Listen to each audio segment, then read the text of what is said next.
السلام عليكم، ازيكم عاملين ايه؟ صلوا على رسول الله. النهارده جايبه لكم فيديو يا رب ينال اعجابكم.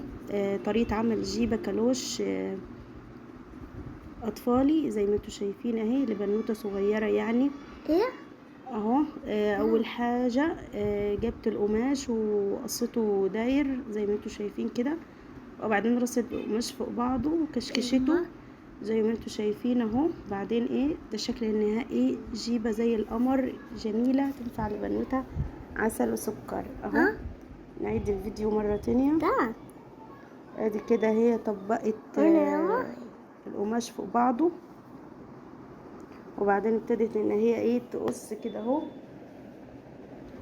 تقص كده ايه بالداير طبعا. وبعدين اهو رصت القماش فوق بعضه زي ما انتوا شايفين كده اهو بالداير، وبعدين كشكشته. هو انا مش عارفه